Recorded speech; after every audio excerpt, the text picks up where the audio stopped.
You are not bad at art, okay? I promise. If you ever felt lost, stuck, or overwhelmed by all there is to learn, you are definitely not alone. In this live talk, I want to cover a bunch of topics.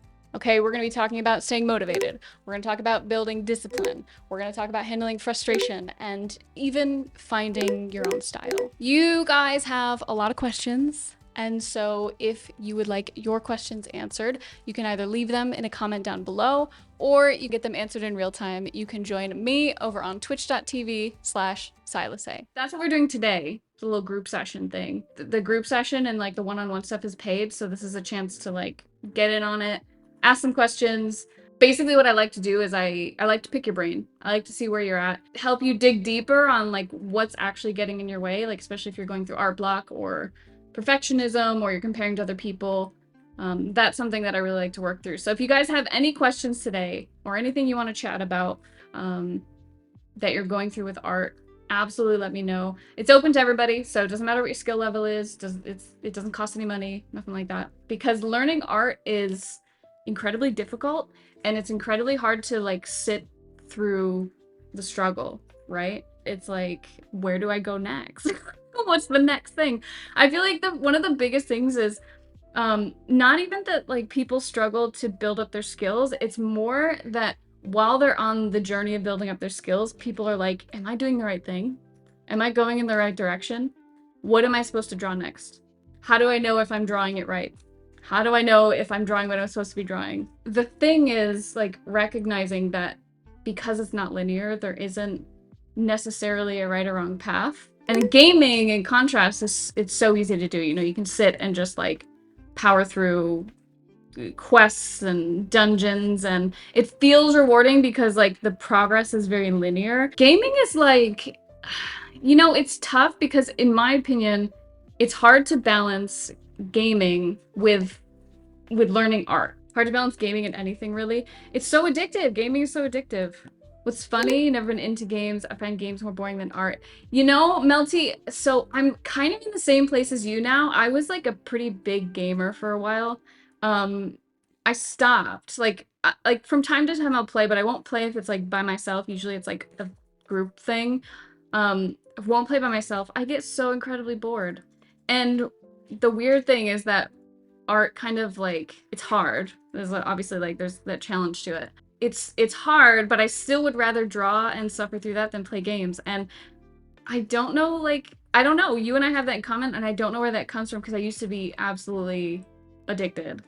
I think part of it is like, I know that when I play a game, and this is nothing against people who play games, like nothing at all. Games are awesome, like games are great. But I think like for me, I would play games as a way to kind of avoid my issues or like stop dealing with my issues and not as like a way to chill or like connect with people. So I was like, you know, for me, there's not a whole lot of benefit. Like part of me would also rather like gamify my life in a sense that like, what can I achieve in real life? What can I improve about my life or myself or my art or whatever it is, you know? Creative media is a consuming media too. Video games are great. Finally committing to creating something is immersive or entertaining gets more difficult than just playing games. Yeah, absolutely. How do I deal with going from a successful project to starting again from scratch? I'm often full of confidence and feeling myself after a finished piece, only to hit a brick wall at full speed and want to quit art altogether. Ambi, you gotta let go of expectation, baby. And I know that that's like way easier said than done. Like, it just is. It is. But I think when you attack the project with an open mind, know that like it could be the best piece you've ever made, but it could just be, you know, an everyday piece, just a piece where you get something out and it is what it is. It's difficult to like not feel that start over feeling in the beginning. Maybe build a relationship with like, what does the beginning mean to you? Or what does like starting fresh mean to you? Because I think it's easy to feel like really precious about all the things that we make. To the point where when it's time to make something new, it feels like it needs to be the next best thing or else it's not good enough. Emotional needs dictate how well I perform while drawing. More things will distract me, hunger, isolation, worry, less I focus. I think that's a really great thing to notice. Like that is, knowing that you can ask yourself a handful of questions before you actually sit down to draw and go, okay, do I need to eat? Do I need to sleep? Do I need to like spend time with another human being? All of these things, I think like when people learn art, they think like art is the only focus, right? But that's not true. You know, the rest of your life has to be balanced and curated and protected, and you can't just hyper focus art. So if you're struggling with something else, it makes sense that your body's screaming at you to be like, hey, we got to focus on this thing, or else we can't do the other thing that we want to do. So I think that's where like the balance is really important, but also knowing, you know, when you need a day to rest. It's a hard one for me too. This is a really hard one for me. Gamify is a fun concept. I love it. So like for me, I'm always like, what will make my life better in the same way that like if I got an achievement in a video game, I would feel accomplished. And I try to apply that to every day. And I understand like, you know, we have to also go easy on ourselves a little bit too, because like too much of that mindset in the same way is just as detrimental as like the opposite. Play games to relax after work. Brain is moosh. Games that usually require a lot of brain power. I think it's a good thing if you're going to play them. Playing them at the end of the day, I think, is the best time to do it. And then, like, if you're the kind of person who plays video games, I saw this in a Dr. K video recently. Great video, by the way. I think it was a Diary of the CEO collaboration. And he said that if you're the type of person who has a hard time, like, playing video games instead of doing something else, he said, because you have like a high stores of dopamine in the morning, do the difficult thing in the morning first. Then go play video games when you're like sapped of energy. Any tips on getting better at rendering a digital painting? I'm definitely in that stage where I'm learning the importance of value, but struggling with the technique of the actual rendering.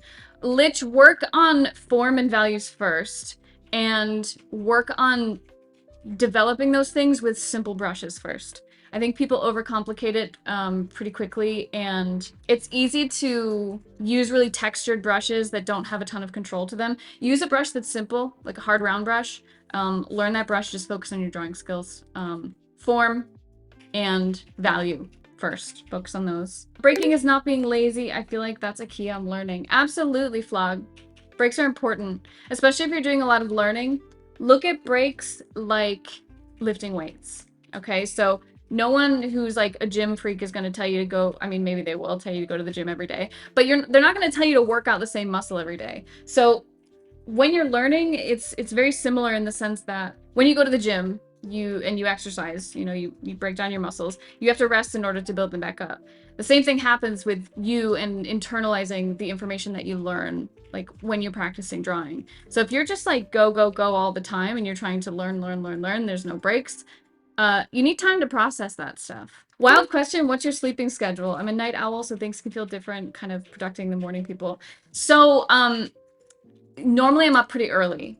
The cats usually get me up by 6:30 the latest to eat. So my like ultimate morning is waking up at 5:30, but I also go to bed early. Also, that's not to say that like you have to be a morning person in order to like have a successful creative schedule. I think what's most important is knowing like when your peak is for the day and like what works for you, and then developing that. Any advice for starting a project and staying on it? I've been thinking about starting a little visual novel project. So, couple things here, Melty. First one is going to be develop like a really solid reason for doing the thing. If you want to start a visual novel and you know it's going to take a long time, spend a lot of time thinking about what that novel means to you. And it's got to be something like deep and meaningful to you, and not like, you know, it's going to get me followers on social media, it's going to make me money. Trying to think of another one. These are all good motivators, but they don't last. That's the thing. So like if you want to make some kind of novel that's like your favorite characters ever in the world, like you love these characters, you relate to them, you've developed them, fleshed them out fully, like it's much more likely that you're going to follow through with that project versus, okay, I'm going to start a graphic novel because other people make graphic novels and other people have been successful and I want to be successful, right? There's two different attitudes there. The second thing is that if it's your first time like sitting through a really big project, it's gonna take you time to build up the mental capacity for that. So expect to struggle a little bit, expect to get frustrated, expect to like go past your limit of what is comfortable and what is easy, and get comfortable with sitting with that. Because I think that that's the only thing getting in the way between, like, it feels like boredom, but I don't think it's boredom. I think it's pushing past some, and it's funny, I was just talking with Nexi about this today because I was whining about it. I don't think it's boredom. I think it's like facing that frustration of this is really hard and this is taking forever and I can't see the end of it, right? So breaking that down into steps as well, I think will be really helpful. And then focusing on those steps in like small increments and not like, here's a big project. I'm at the beginning. I want to complete a finished novel. Think about what happens like in the middle of that. Because if you're just looking at the end of the novel, or the graphic novel, you're going to be like, how the hell am I ever supposed to do this? You know? So break it down. I think that'll help too. How do you deal with going autopilot mode when you're trying to hit deadlines? Wolf, my brain is always on. In like, so that may sound really exhausting, but I don't mean in like a panicky, overthinking kind of way. What I mean is I'm always thinking about where am I going? Like, if I decide to do something, and I'm very meticulous about this, if I decide to do something, I always ask myself, what is my decision for doing this? Why am I deciding to do this? Why am I doing this right now? Why is this important to me? I even have, so I have a to-do list as well that I have in Notion, and one of, it's in a database, and one of the inputs in the database is why. Why am I doing this? And if I don't define the why, there's like a 90% chance I'm not going to do it, because in my mind, it's so hard for me to internalize why it's important until I actually like put it out there. So it's hard to like do that if you haven't been doing that. It's easy to go on autopilot, to not think, to just kind of go with the flow. And I think there's a time and place for that. But when it comes to my art or my work or what it is that I'm trying to build, I'm always thinking about, you know, why am I doing what I'm doing? And is this in alignment with what I want to be doing? Doing a daily sketch routine, doing a page of thumbnails helps me warm up for serious projects. Siza, I love that. I am also a big fan of that. And you know what's funny is I wasn't always like that. So it was more recently I've been like brushing up my skills. I've actually been revisiting Drawbox and just kind of like going through the basic fundamental stuff. And I've got to say, doing that, maybe like an hour a day on top of the work that I'm doing, has been massive. It's been so good to just refresh things, do warm-ups. And I wasn't the kind of person who would do that stuff for a long time. Like, I don't know what my thing was against it. There was just something about it where I was like, it feels like a waste of time, but it's not. Do it. Do your warm-ups. It will also help if you feel like when you get it, like when you jump into sketching, or like working on a new project and things just aren't working out, it's because you didn't do your warm-ups. Go warm up. Can you go through some of your whys to give us an example of a good motivator? Yeah, let me think. It's gonna depend a little bit on like each project. For me, because it's a project-to-project basis, most of the time, so if it's commission work, usually I'm like, what kind of challenge can I get from this? What kind of thing can I learn? How can I like show up and do my best and also learn something for myself? When it's personal work, usually it's some kind of connection to the character, to like the story I'm trying to tell, the lesson I'm trying to communicate. When it comes to teaching, it's absolutely about my mentees. It's about teaching them, you know, helping them do the things that we do much faster than like, I wish I had someone to tell me like all of the mistakes I was making when I was starting out too. So I'm like, my students are my passion a lot of the times, with my learning. So that's actually been a huge thing that's helped me push through the study aspect of it, because there's so many things to learn, and the better I can explain it, the better my students can execute on it too. Do you rely on tools and apps to help you with your process? Oh, you mentioned Notion. Oh, so Ams, that's a good question. So for drawing, I don't. I mean, I just use Photoshop. But for my scheduling, let me tell you what I use, because I'm such a nerd about this. So I use Notion for like my idea planning, some of my not necessarily my tasks, but my projects. So I use that for my projects. Now for my tasks and for like all of my teaching and all my student meetings, I use Motion. So I recommend Notion, absolutely, and Motion, because Motion, especially if you're the kind of person that like you don't know where to start or what to work on, Motion will actually organize all of your tasks in a way like that's based on when is your deadline, you know, the significance, the importance of it, how long it's going to take. It will like slot it in between, you know, if you have mandatory meetings, things like that. I'm very busy, so this worked very well for me. This one I wouldn't say is like 100% necessary unless you're a super busy person. Let me give you an example. So if you're someone who works full-time and you have a lot of projects that you're balancing on the side, Motion might work really well for you, because you can block in your whole day of work and then you can see literally right in front of you what free time you have and where you're going to be busy, and Motion will actually schedule your tasks in for you. You don't even have to think about it. I'm the kind of person that likes to wake up and I'm like, okay, what do I work on today, without thinking about it. That's one thing that I'm like, let's turn my brain off and let something else handle it. It's kind of like having a virtual personal assistant. It's really great. Everything is subscription based now. Honestly, Motion's worth it. I think they have a trial though, so if you use it and you don't like it, you don't have to pay for it. I used it for 2 weeks and it literally put me ahead a month, and I was like, I'm sold. And that was after being chronically behind for like, I think before I started using it, I'd been doing art for 6 years. I was chronically behind for 6 years. And then I started using Motion and I was like, all right, yep, take my money. No questions asked, take my money. But yeah, you can do a trial. Notion, on the other hand, the one that I talked about for like keeping track of my projects and stuff, that one's free. There is a paid option, but like I've been using it free since the day I got it. Yeah. Started trying to learn to draw recently. Starting to get lost in it, figuring out what to focus on to improve. There's so much. There is, Devo, but let me tell you a secret. Okay, so you're drawing something, right? Let's say you're like drawing your favorite character from Naruto, right? I'm throwing something out there. So during the process of drawing your favorite character, you're gonna run into a hiccup. You're gonna find something where you're like, okay, yep, something's not working. I don't know what's going on. Don't know how to draw this. From there, then you can figure out what that thing is, and then you can step away from that little passion project, do a study. After you do the study, bring the information you learned from that study back to that main project and apply what you've learned. That is the full cycle of doing a study. And now you're also applying it to something that really means a lot to you. So it's even easier to get through the study because it's being applied to something that you really like. This is really dumb. I feel like I can only draw stick figures. What's the best way to start? So first of all, not dumb. Okay, don't worry about it. Everyone starts from somewhere, right?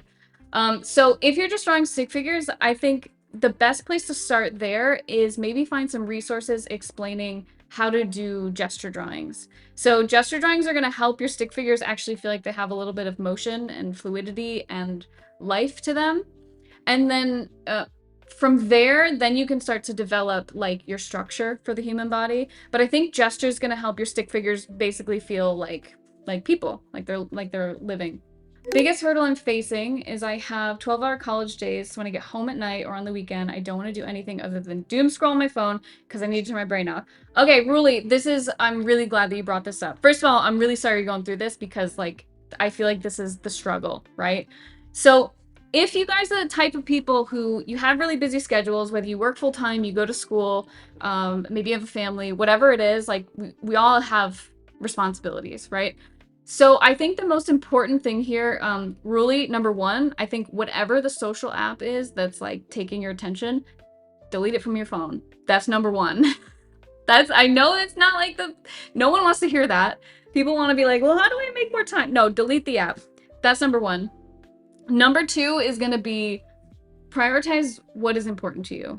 And if you can't like make a list of those things, or you don't know what it is that you want to achieve, spend some time thinking about that so that you can actually put the things that you want to be doing like into your schedule and doing them. And now I want to go back to something real quick because, you know, going back to deleting the app, I know that like in your mind, your response is probably going to be, well, I'm tired, so that's why I'm doom scrolling. I guarantee you that if you get rid of that app and you're not doom scrolling, you're going to get bored. And then feeling bored is going to make you want to do something. What do you do when you don't have anything? You don't have you can't doom scroll. You can't, basically anything, like no games, no doom scrolling, no binge watching Netflix. What else are you going to do? You're not going to sit there. Literally, your brain hates boredom. So you're going to do something. And if all you have to do is either sleep or draw, you're either going to sleep or draw. Either you really need sleep or you have just enough energy to keep drawing. Now, if at the end of the day you still don't feel like you have the energy, like no matter what you do, no energy, like that's fair. Wake up an hour earlier or 2 hours earlier if you can. And then when you get home from work, just go to bed, right? Because no one's gonna, like, at the end of the day, you're gonna be exhausted. That's kind of like, it is what it is. But in the morning, if you can wake up a couple hours earlier versus, you know, trying to stay up late or trying to work through the exhaustion, there's a good chance no one's gonna bother you and you're gonna have that energy in the morning. And if you say that you don't want to wake up earlier, then I have to ask you, what makes this so important to you that there isn't some kind of sacrifice to be made? Because I think if learning this thing, learning drawing or whatever it is, doesn't even have to be drawing. If learning how to draw is very important to you and there's like nothing but excuses, even if you draw 30 minutes a day or 10 minutes a day, whatever it is, all of that is valuable. If you just can't, I think you have to ask yourself why it's important to you and really be honest with yourself. One thing that I recommend as well, if there's something that you like doing after work and it helps you just like chill out, tell yourself that just show up and draw for 10 minutes and then you can do that thing for as long as you want till you go to bed if you want, right? Here's what happens. You trick yourself into doing the thing, like doing the drawing, which is what you actually want to do. And because now you're in the drawing and you've moved past the part where you have to mentally wrestle with yourself to actually get yourself to start, now it's easy. You love drawing. Why would you even talk yourself out of drawing? You love it. So when you're at that point, it's easy to keep going. And so telling yourself only 10 minutes, here's a promise to just go and relax afterwards. It's so much easier to get started. It takes off all the expectation. It's all mental, you guys. Now, granted, there are some people who are incredibly busy. Like, I'm not saying that, you know, these people don't exist and sometimes people just literally don't have the time. But doing something for 5 or 10 minutes is more than doing something not at all. And the stuff that you learn absolutely compounds. Even if it's slower, it compounds. The brain just doesn't want to be bored. It doesn't matter what it's doing, it just doesn't want to be bored. So if you take away the stuff that's really addictive or really like just instant gratification, you're going to do something, and that something is either going to be sleep or it's going to be draw. Both are good, by the way. Like if you're actually tired, please rest. Don't like lose sleep over this stuff. Someone asked me about my sleep schedule earlier, and yeah, I don't lose sleep. Like I sleep 8 hours a day. I also probably draw like a ridiculous amount too, but probably not 8 hours anymore. It's been a long time since it's been like a straight 8 hours of drawing. But I'm usually teaching like half my day, so I don't know if I can count that or not. I'm like drawing for others and giving feedback, so maybe, I don't know. I have been posting on social media on weekdays. I've also been at the same time fighting doom scrolling and focusing on my fundamentals. Here's another thing about social media, you guys. So if you're the kind of person who, like, if you get on social media, it's really easy to start scrolling. You're still allowed to scroll. Hear me out. Instead of like just scrolling mindlessly though, or just like liking things and moving on, scroll through Twitter or Instagram or whatever it is that you're using. Scroll through it with the intention of, what can I learn from this? Like, there's still things to be gathered from scrolling on social media. The problem is when, you know, we don't, like, we're not intentional about the use. So when you're scrolling, you know, look at other art, get inspired by other art, look what other people are posting, what they're doing, take inspiration on posts that you could be putting out there. All of these things are good. If you really feel like you need to scroll social media, just don't turn your brain off when you do it. Stay attentive, take notes, like literally anything that keeps your brain on, do that. Remember though, if you're scrolling through social media and you're looking for those answers, remember to also take that time kind of like reflect, look inward. You know, what do you want to say? What is it that makes you make art? What is it you feel when you're making art? What is it that you experience when you're making art? And I think that finding some of this inward makes your work even more authentic, because it's really easy to look at what everyone else is doing and go, you know, oh, I should do that. Or, oh, I need to be drawing this thing. Or, I need to post this time of day. When really we need to figure out, what do we like? What is the best thing for us? And how can I like fully communicate the way that I feel or the thing that I want to express? Because that authenticity really speaks to people. Where should I begin as a beginner artist? Leech, I would say figure out what you want to draw first, and then start by drawing the things that you really like. You're gonna run into situations where you realize like you don't quite understand how to draw something, or things start to look off. That's a pretty good indication of that's something that you can spend some time learning, and then you can take that back to your projects and you can start to develop your work that way. The main issue for me here, and maybe other people, is building discipline when you're not used to it, but you start to see how good it is, you never go back. Yes, absolutely. And if you have a hard time like sitting down with art and actually putting that time to practice in, build up slowly. There's no reason that you have to like show up for a 4-hour session when like you've never done that before. That's a lot. You know, sit down for 15 minutes, 20 minutes, do a practice session, see how you feel, right? Check in with yourself, see how it's going, and then show up for a short period of time. And over time, you're going to get a little bit better, a little bit stronger, a little bit more capacity for sitting through that frustration and sitting through that learning. Let's see, someone struggling to figure out who I am outside of art, and socializing online has given me more of a sense of community. Been figuring out who I am outside of artist perspective, learning how to work in a different style when I eventually draw my own OCs. Been asking some artists what makes them attached to their own characters, and I've been progressing well with this. I'm really glad to hear, Aura. I feel like a lot of times, when we feel like we don't have a sense of direction, I do think it's really important to kind of come back and look inward and see, you know, really ask yourself who you are, you know, what you want to represent, what you want to say. So much of creating is like self-improvement. You know, we have to face a lot of the parts of ourselves that are really difficult to face. You know, things like envy and impatience and perfectionism. Like, these are hard things to tackle, hard things to face. So art kind of like feeds that self-exploration, but at the same time, it also, that self-improvement also feeds your art. So I think it's really great that you've found a way to kind of do that. Do you think it's useful to get a drawing tablet, a cheap one, as someone who's still learning to draw? Been learning for 40 days on traditional with a single ballpoint pen. Oh my god, I'm so proud of you. I love it. Would it be significant to upgrade for faster learning, or should I keep the ballpoint pen? So, Gio, I'm actually, I have kind of conflicting answers here, because I learned, so I did art like through my childhood, but like when I started taking it seriously, I learned predominantly digital. Now I've kind of gone in reverse, and with a lot of my studying, I do that traditional. I think that there's value in doing it traditionally, because with traditional, especially with ballpoint pen, you really have to slow down and you really have to think about why you're placing like the lines or what you're doing. If you, I'm not going to tell you not to get a drawing tablet, but if you think that you may lose some of that with digital, because digital is very forgiving, you know, you have Control Z, you have layers, you can delete things or copy things, whatever it is. If you feel like you're going to lose that digitally, maybe stick with pencil and paper.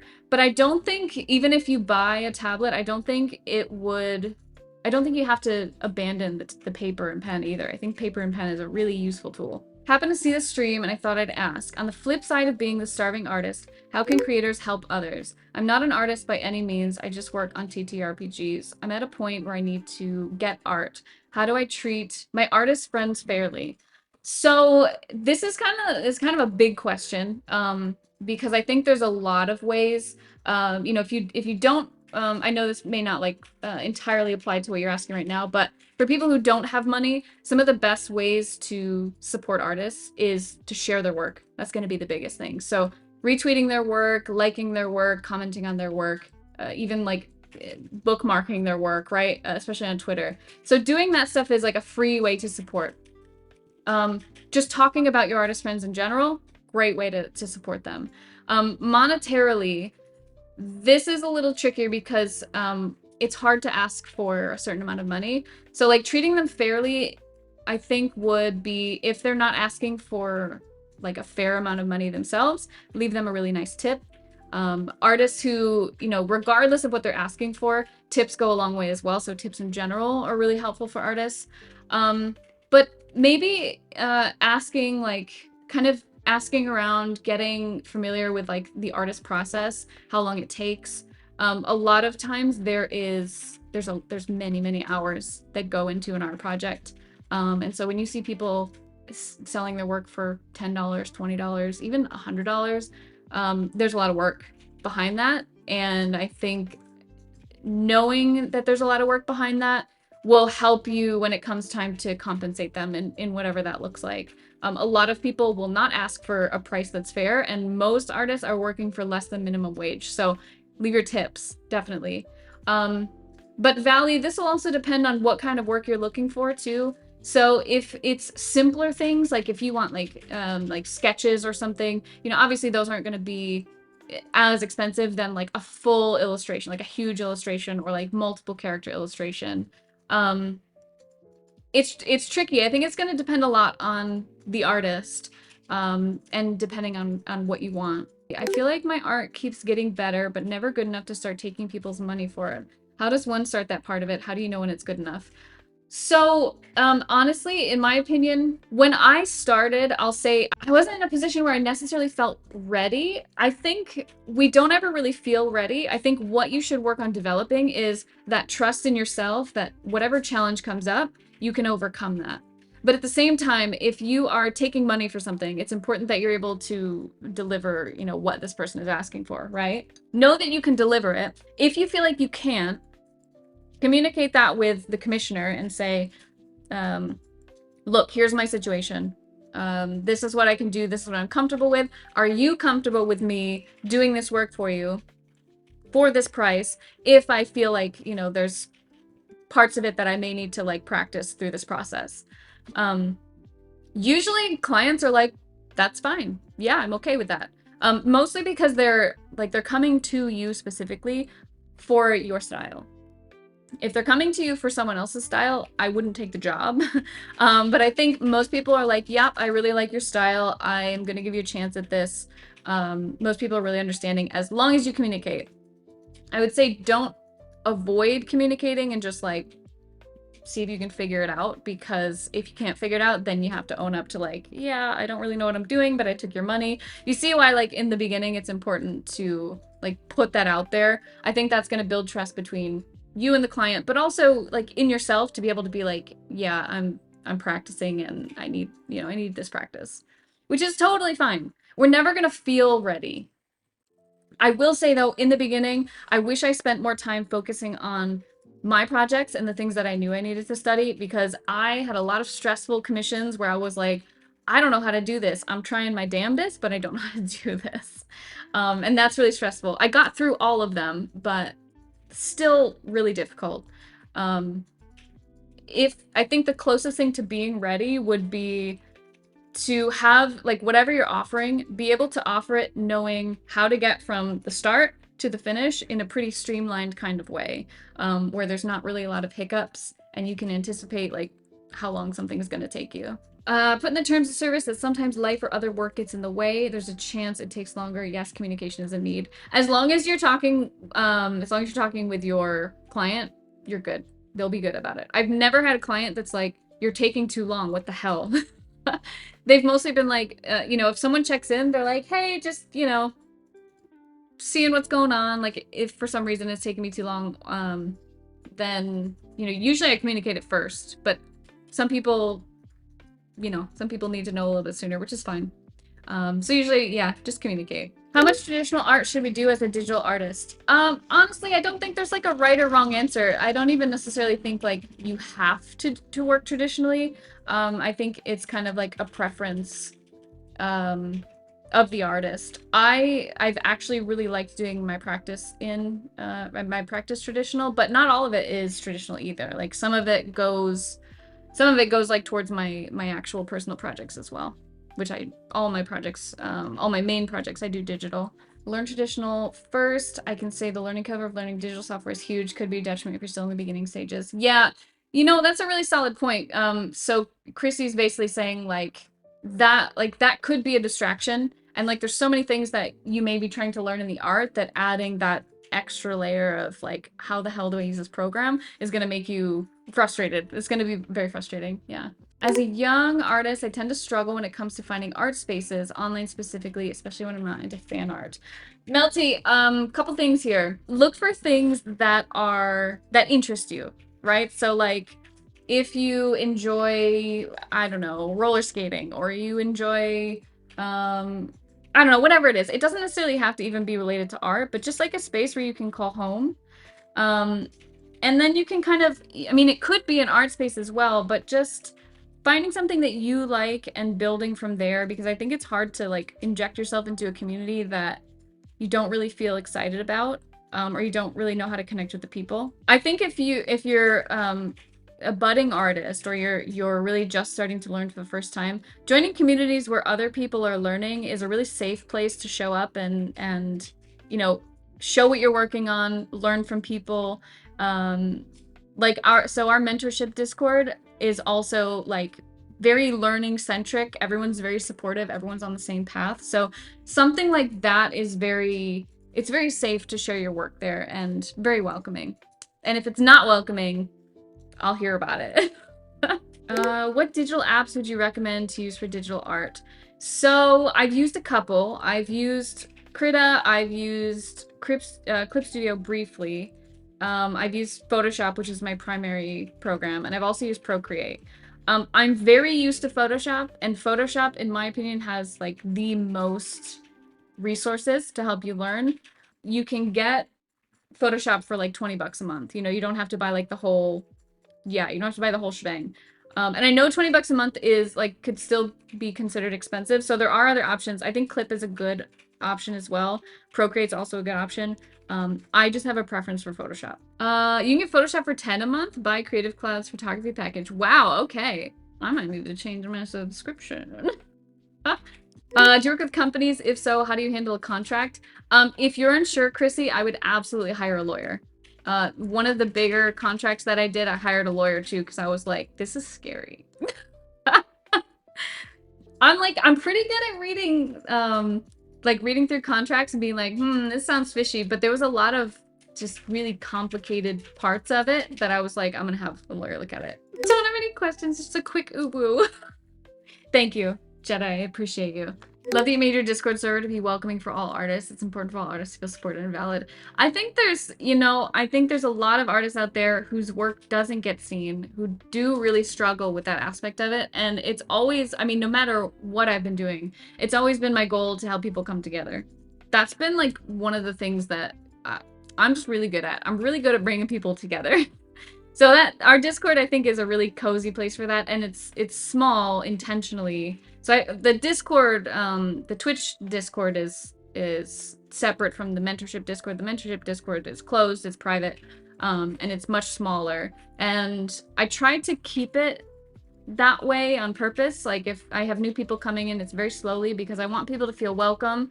I want to give new people a chance to acclimate to everybody and get comfortable. So I did just open up some group mentorship slots. I think there's 3 open, and I have a 1 time a month mentorship available and a 2 time a month mentorship available right now.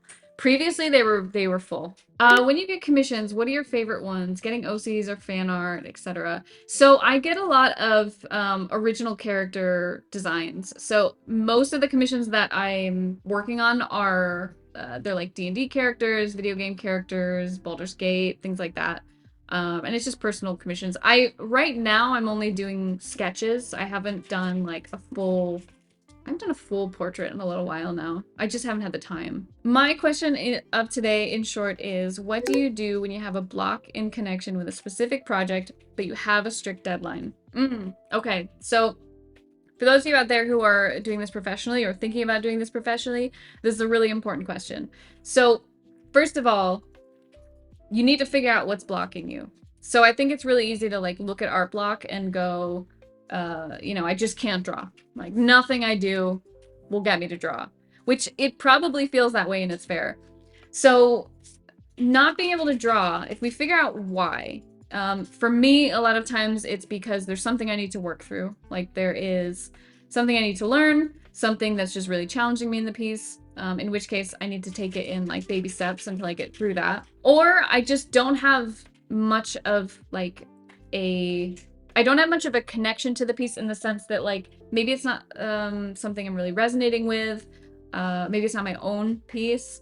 So in this case, I need to find reasons to be excited about it. And usually those reasons are, what is the challenge that I can overcome? Like, what can I learn from this? How will this help me grow? And so I try to shift my perspective on like, what is it that I can get out of this?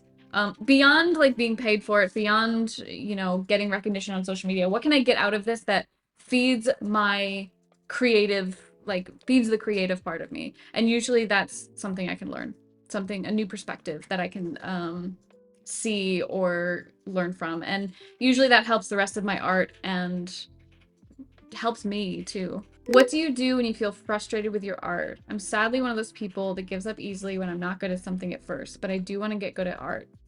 Here's the thing, Leech. Nobody is good at anything the first time they try it. You know, we don't come out of the womb being good at stuff, right? As kids, we're bad at things. As toddlers, we're bad at things. But like, okay, so let's look at toddlers, for example, right? Most of the time, like toddlers are really bad at walking, like really, really bad, right? Usually they like crawl and roll around first, but eventually most toddlers start walking. There's outliers, I know, but most toddlers learn to walk. So they're really awful at it for a really long time. And then when they do start walking, I don't know if there's any parents in chat or anyone who has like nieces and nephews here, but once a toddler starts walking, good luck getting them to stop walking, right? And so with art, it's the same way. It's gonna be like awful for a while, and that's okay. There's nothing wrong with that. And in those moments, we have to ask ourselves, you know, what's our why? Why are we showing up? What is the thing that we want to achieve from this? And then from there, we get better and better until we become the toddler that's learned to walk. And now you can't get us to stop drawing. Now we're drawing on the walls, right? So it's gonna take a little time, and that's okay. Embrace the bad art, because there's something to learn from that art. And if the frustration of it not looking how you want it to look is getting you really down, maybe ask yourself, what else can I get from this? How can I learn something and be more curious? Like, what does my curiosity bring me? You know, get excited about something other than the outcome, because the process, believe it or not, is very much a big reason why we all do what we do. It's very meditative. You know, we don't focus on anything else. If you're focused on anything else, if you're focused on the outcome, if you're focused on the future, if you're focused on the past, you're not present in the art. Pull yourself back in, get curious about what you're drawing, look deeper into what you're drawing. You're gonna like drawing a lot better at that point, no matter what your skill level looks like. Even after they start walking, they usually suck at it for a while and fall over a lot. Exactly, yeah. I work with kids, and seeing kids who just love and adore drawing, some who yell and fight when draw time is up, really keeps me motivated, because art is nature and is fun and is expression for everyone. Yeah, absolutely. As a programmer professionally, we always make the joke, it never works the first time. When something we program works the first time, we probably miss something, and it really doesn't work. We just think it does. I love that. What's the saying? Be brave enough to suck at something new? Yeah.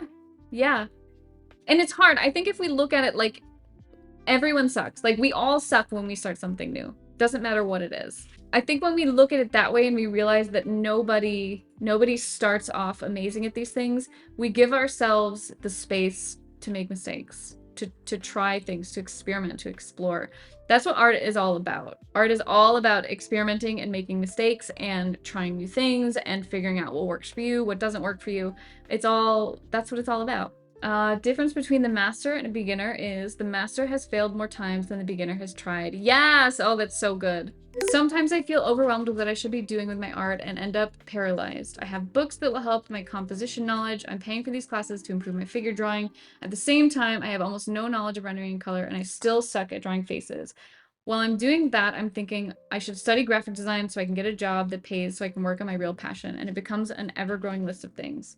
What should I do when it feels like I should be doing everything and nothing I'm doing is enough to push forward? Great question. First of all, I'm really sorry that you're feeling all of this overwhelm, because when you're trying to learn a skill and get a job and take care of the family and take care of the house and responsibilities, and showing up is hard because it feels like you're showing up all the time and nothing is enough.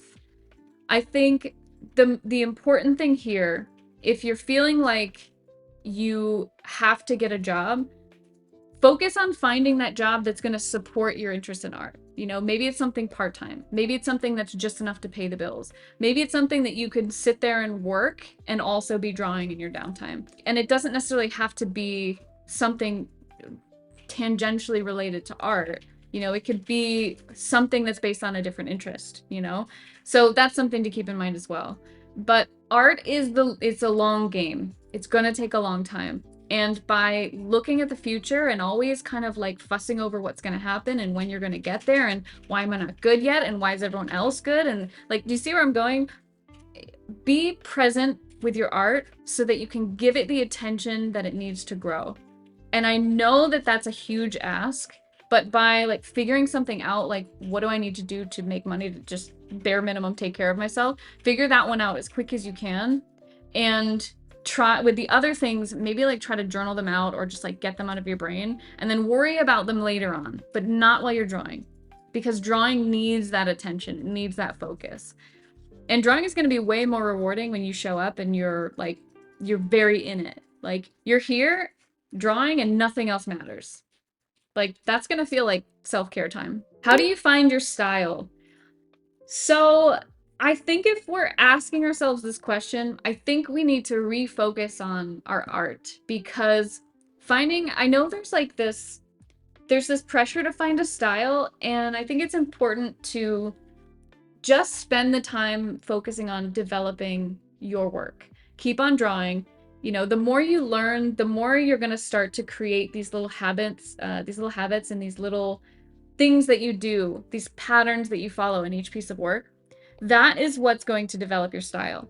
So if you're still doing a lot of learning, or you're not exactly sure like what your art is supposed to say or what you want it to be or how you want it to look, instead of worrying about that, use that energy, spend more time drawing, develop your art, and the time that you spend studying and learning from other artists, you're going to create those patterns and learn those things that create the art that you want to make. So don't worry so much about finding your style, just keep on drawing, it will develop. Biggest problem right now is trying to improve in such a short period of time, and when I don't see the progress I get frustrated and give up. It sucks.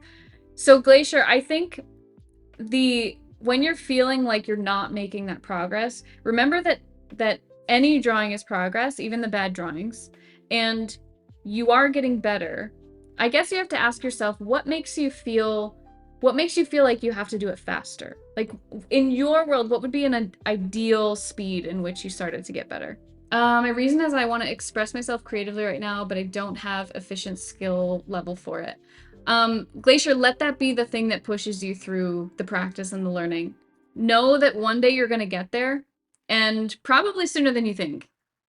I think I made a post a couple months ago about how like 3 months of dedicated drawing, and I'm talking real dedicated. I'm talking about that intentional, like brain always on kind of drawing. 3 months of that consistently drawing every single day, even if it's for just like half an hour to an hour, you'll see some serious results. Not saying that it ends at 3 months either. You don't just like magically become the best artist you're going to be, but you can see growth. Especially if you're looking like before the 3 months and after the 3 months. What's your opinion on tracing? You know, if you are using it as a learning resource, I'm not against it, but here's the thing. This kind of ties into what I said earlier about being intentional and having your brain on. When you're tracing something, there's a pretty high chance that your brain is just turned off and you're just focusing on the contours of the image. When you're tracing, I want you to trace with the thought in mind of, what am I learning from this? When I trace over the head, what shape am I looking at? Why is it this shape? Why am I tracing this part? Why am I starting here? You know, ask yourself a lot of why questions to keep your brain very engaged and active, so that when you trace something as an educational exercise, you build the muscle memory, but you also get yourself asking questions about what you're doing so that you can understand that thing when it comes time to actually draw it, either without the reference or not on the reference. But if you're tracing work, like if you're tracing art or you're tracing images and you're like, oh, look what I drew, isn't this so good? I don't support that. I think that's, yeah, no, I don't like that. But educational reasons and being intentional about it, I think can be a very useful tool. On your art journey, did you ever feel like you had to change who you are to fit in or succeed, as in not just improve, but go in a direction you don't feel thrilled about? How do you improve in a way that is the right direction, that's aligned with your values rather than your desires? Ara, this is a great question, and honestly, yeah, I've been there. I think very early on in my art journey, I was kind of like figuring myself out. I learned a lot about who I was in making art. And so I spent a lot of time like trying new things, experimenting, playing around. I don't know if it was necessarily like trying to fit in, but more of like, I'm gonna try that, and I'm gonna try that, and I'm gonna try that. Because I was always very like strong in my personality in that there were a few key factors for me where I was always like, I was always very outgoing. I was always very social. I always wanted to connect in some way with my art. And I always wanted to like help people with my art in some way. So like those things never changed. I think what changed for me was more of like, what do I want to draw? And that was a little bit, it was still based on like, what sounds good? And then I kind of went from there. So like now my like, and if you feel yourself kind of going in a direction that you don't want to go in, which I was feeling at some point when I was streaming more regularly, I felt it more with stream than with art, but I felt like I had to like be a certain way and show up a certain way, and that made streaming really hard. So when you start to feel like that with art, be very conscious of you leaning into something that feels off. Like it's like an emotional reaction where it's like you're not looking forward to showing up. You're not feeling good about what you're drawing. You're not feeling good about the people that you interact with. And that takes a lot of like focus to do and like awareness to do. But in terms of like changing my personality, I don't think so. Or like who I am. But I'm also like a very like I said, strong. I have a strong personality. I know who I am. I'm very like, I don't know what a good word for that is. Self something. Self actualize. I don't know. I feel like I don't know. I feel like that's too far. Selfed. That's it. Have you ever encountered the paradox of your own taste, eye for art, is getting better and faster than your own skill? So you always see where you're lacking and seldom are able to fulfill your own expectations. And if so, how you deal with it? Yes, Midnight. So my recommendation here is take some time away from consuming art. I know that sounds a little bit counterproductive given that like a lot of times seeing art that's very inspirational is something that helps us progress. It's, you know, we see things in it that help us develop our own work. But if you are looking at work and every time you start to like draw something or you put a line down or whatever it is, and you just hate everything that you do, step away from consuming and start creating. It's like one of those simple answers that's hard. It's just hard, but but I really think that's what that will help. What about using AI for learning or inspiration or finding better references? I'm gonna say no on that because just like the way so I'm always recommending that we should use photos from real life and also art made by other artists in conjunction together. We should use them together because artists make a lot of mistakes in their work. Some of them are choice and some of them are, you know, they don't realize it. So when you study someone else's art, you actually pick up those mistakes. Now here's what happens if you study AI. You pick up the mistakes of the machine, which usually we don't know what those mistakes are. A lot of times that's going to be what the anatomy looks like, the hands look like, the composition. We're going to pick up mistakes of the machine. So I would rather see you study from real life and from other art than study from AI. AI is so wrong. There's so many wrong parts of AI. When was the point you decided you can actually sell your art?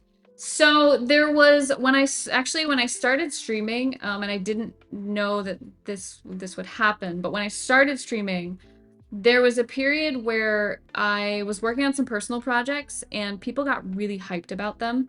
And lots of people were like supporting on Twitch, supporting on Patreon. And there was a moment I cried on stream for the very first time, and I was like, I had like a holy shit moment, right? Where I was like, there are people who actually like this stuff and they want to see more of it. And that's pretty cool. And that was, I mean, I was already making tons of art before that and posting it online. I'd been posting online and interacting with communities for 3 years before that, and I loved it. Like, there was nothing about it that I was like, you know, I don't want to do this because I'm not making money. And I was making money at that time too. It was just like I was starting to make a livable wage at that 3-year mark. So in that moment, I was like, wow, it was crazy. And I cried on stream. It's been a while since I've cried on stream. Sometimes crying is good for the viewer count. Crying is good for the viewer count. Yeah, if you cry, more people show up, right? I did see PewDiePie's 100-day drawing challenge. I'm really glad he made that video because there's a lot of people, myself included, who are constantly like yelling into the void, saying like, you can do this, anyone can draw. And it takes someone like PewDiePie to be like, yeah, that's true. And then people start listening. And I'm like, bro, we've been saying this for so long. But I'm glad he made that video because when someone with that much influence says something like that, it gives people hope. On the other hand, it gave a lot of people very bad experiences too. There was some like really triggering stuff that people were saying because of the success that he found drawing, which was very unfortunate. But I'm glad he did that. I'm glad he shared that. I'll be honest, I never watched a PewDiePie video until that video. I had never seen one. I didn't even know what he looked like. I was surprised. Yikes. What? Get out of here. Yeah, I had never seen his videos before. So people were upset by the PewDiePie video. They were. Yeah, I'm not gonna say some of the triggering things that people were saying on stream, but there were some triggering things just because he did it and people felt like they couldn't for some reason. How do you balance feeling like you're practicing for the sake of practice versus feeling that you're not good enough to start the next big piece? Practice for me right now is, I actually really, really enjoy it. It feels like I have this like trust in my practice, and maybe this has come from like seeing the results of my practice over time because I've been doing this for a very long time, but I have this trust in my practice that I know if I do it, if I show up and do it, it's going to help me. I may not be able to like see it clearly what it's going to do, but I know that if I show up, it's going to help me. So that's a mindset that I have now. I think having that trust in it before you see the result of that is tough. I think that's where you have to kind of build that trust with yourself that if it doesn't come, or if you need to pivot, or if you need to like work through a bigger challenge, you have to have that strength to actually work through that. Like, trust yourself that you can work through that. How do you go from copying a reference to actually studying a reference? So Vegas, I think this is one of the things that when you're looking at a reference and you're being very intentional about how you use it, this is where you can go, like, you know, we're looking at the shadows, for example, let's say. So when you look at the shadows, I think most of the time people like, they go, okay, I see a shadow here, I see a shadow here, I see a shadow here. They copy where they see the shadow. But they don't ask themselves why that shadow exists. They don't ask themselves why they're putting the shadow there or what's causing the shadow. They're not asking themselves, you know, how do I even classify this as a shadow? And so learning from the reference, I think it's important that you're asking yourself those questions. You know, maybe this shadow exists, but why do I think that's a shadow? Why am I putting it here? What's causing it? Asking yourself a lot of the like why, what, how questions will keep your brain very active, and you're going to internalize that stuff and use it with your future references.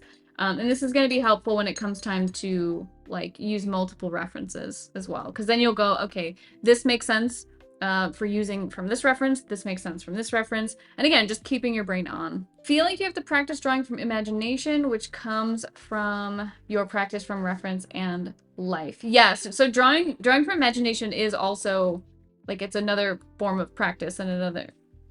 That was my question. Well, yes, I saw. You have to practice both, because drawing from reference and drawing from memory, it's going to use like two different types of practice. You may still get better at drawing from imagination when you draw from reference, but you still got to practice that. When drawing a person, how do you capture their likeness, the stuff that looks like them? So I want you to be looking for things that most people aren't looking at, right? So when I say most people, if you ask anyone, right, like, what makes a face? Like, how do we look at someone and we know they have a face, right? They have a head, okay? They have ears, they have eyebrows, they have eyes, they have nose. Why are you looking at me like that? I'm trying to simplify the question. Don't interrupt. Okay. They have a mouth, right? They can smile, they have cheekbones. Like these are all things what if they don't have a face, right? These are all things that automatically we recognize. But I think when you start to draw faces, you begin to realize that there are certain things, there are certain nuances that make people look individual.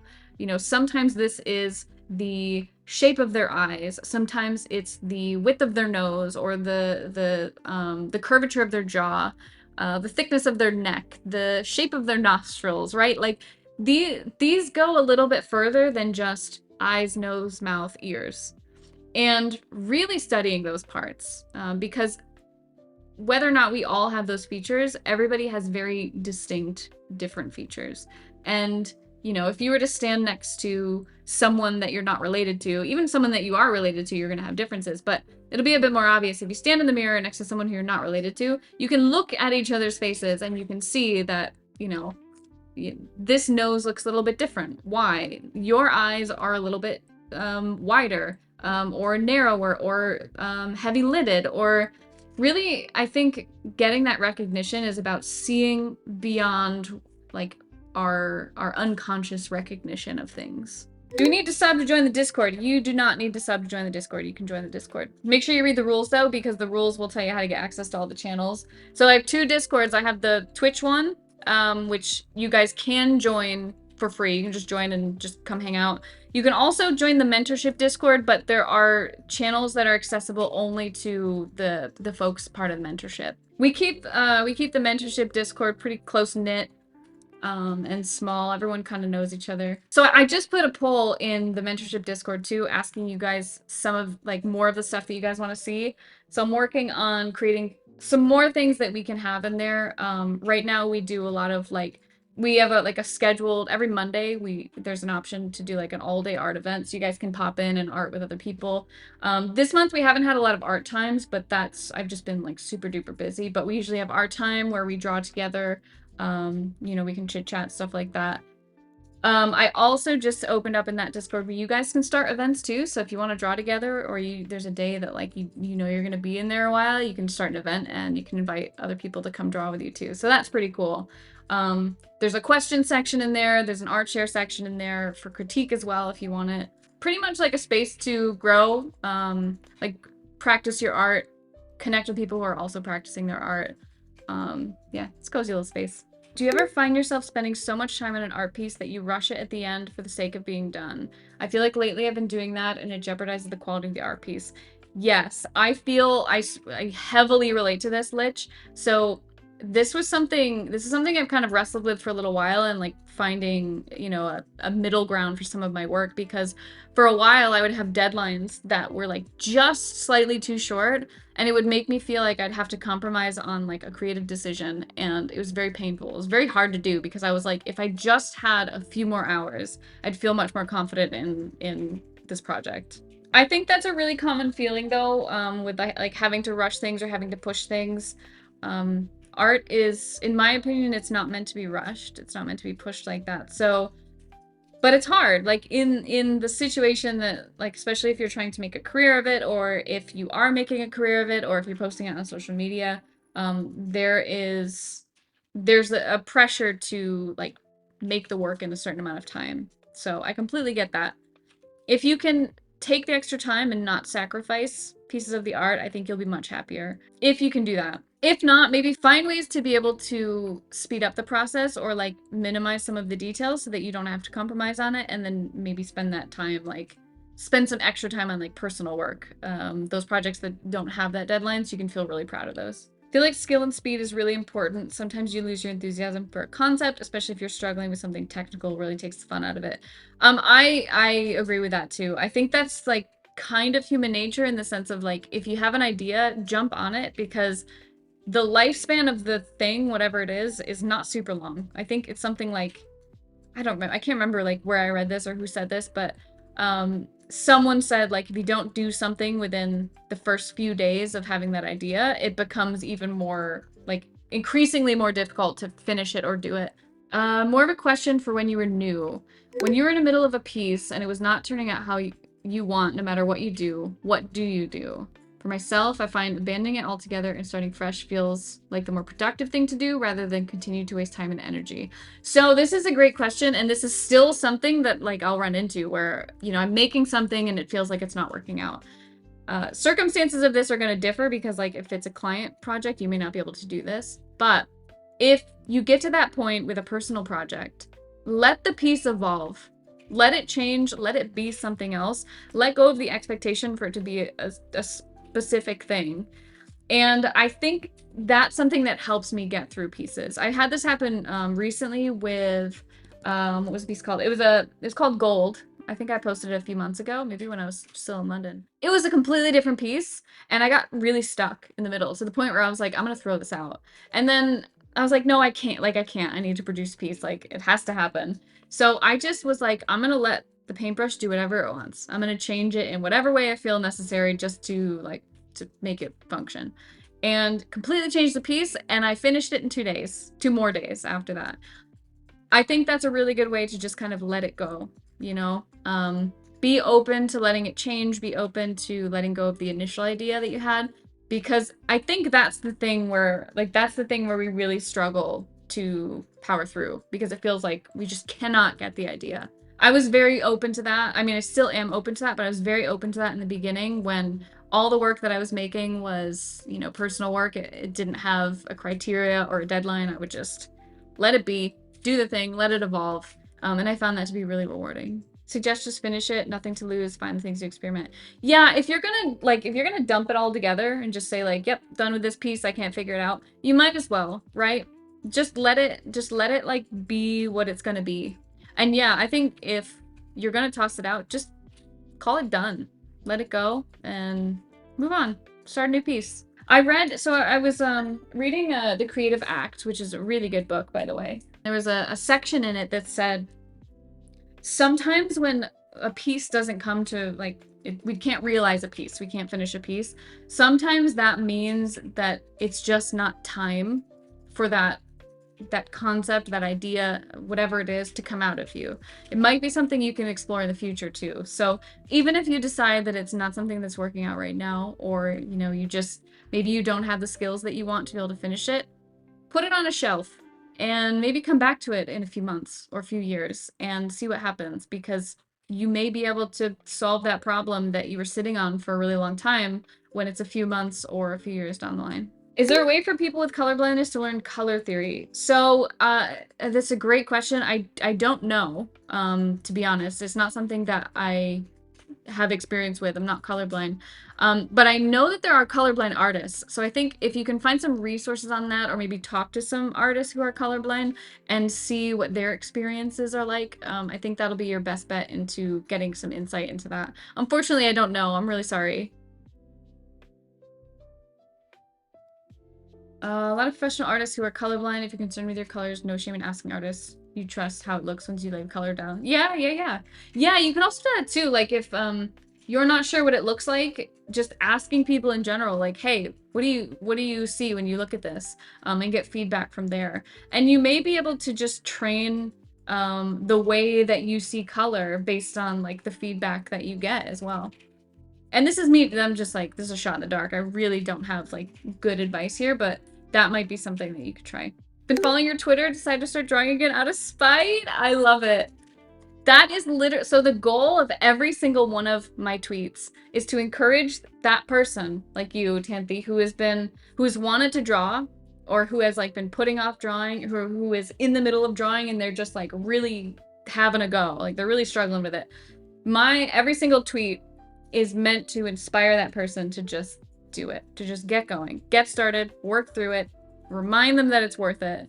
That's literally what my Twitter account is. If you guys ever need motivation, just go follow my Twitter. This is my first stream. I've been following you for months. You keep reminding me to stop doom scrolling. It's like a ghost following me. Glacier, I'm just over here like, what are you doing? What are you doing? I see you scrolling. Don't do that. Stop it.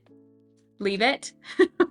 It's part of it is like, you know, every tweet is meant to inspire, but part of it is also me kind of like screaming at myself, because all of these things that I write about are also things that I struggle with. So I'm kind of I'm talking to the version of me that still struggles every day, but also like the version of me that I wish I had to talk to me when I was, you know, just starting.